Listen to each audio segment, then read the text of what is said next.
किसान के दो बैलों के नाम थे, हीरा और मोती। दोनों डील में ऊंचे, देखने में सुंदर काठी के और काम में दक्ष थे। बहुत दिनों से एक साथ काम करते करते रहते रहते दोनों में भाईचारा हो गया था। दोनों एक दूसरे को चाटकर और सूंघकर अपना प्रेम प्रकट करते।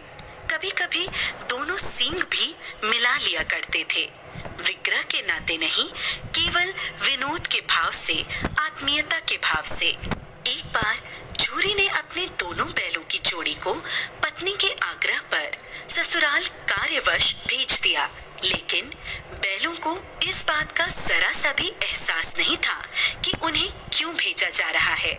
उन्होंने समझा कि उन्हें मालिक ने बेच दिया है, इसलिए रास्ते में जाते समय उन्होंने झूरी के साले गया को पूरे रास्ते खूब झकाया।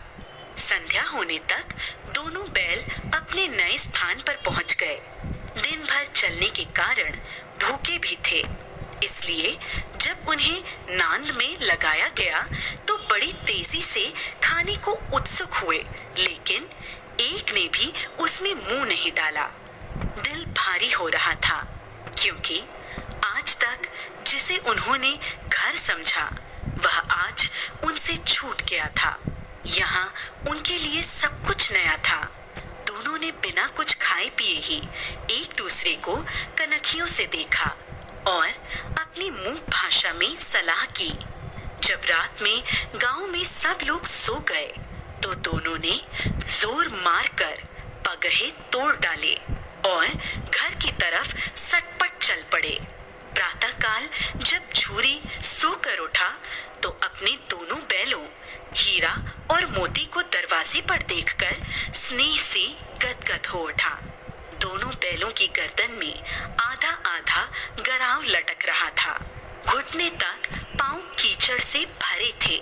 साथ ही दोनों की आंखों में विद्रोहमय स्नेह झलक रहा था।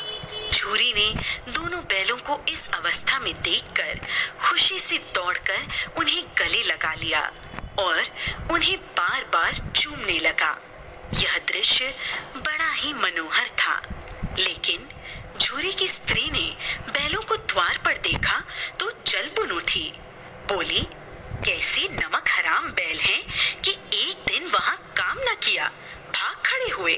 परंतु झूरी अपने बैलों पर यह आरोप न सुन सका और बोला, नमक हराम क्यों है? चारा दाना न दिया होगा तभी तो भाग आए। स्त्री ने रूप के साथ कहा, बस तुम ही तो बैलों को खिलाना जानते हो, और तो सभी पानी पिला पिला कर रखते हैं। झूरी ने पत्नी को चिढ़ाने के ख्याल से कहा, चारा मिलता तो क्यों भागते। दूसरे दिन झूरी का साला गया फिर आ गया और इस बार उसने उन्हें गाड़ी में जोत कर ले गया, जिससे वे उसे रास्ते में परेशान न कर सकें। जबकि 2-4 बार मोती ने गाड़ी को सड़क की खाई में गिराना चाहा, पर हीरा ने संभाल लिया, क्योंकि गाड़ी गिरने पर चोट तो उन्हें ही लगती। हीरा ज्यादा समझदार था। संध्या समय घर पहुंचकर दोनों को मोटी रस्सियों में बांधा गया और कल की शरारत का मजा चकाने के उद्देश्य से उन्हें फिर वही सूखा भूसा दिया गया, जबकि अपने घर के बैलों को खली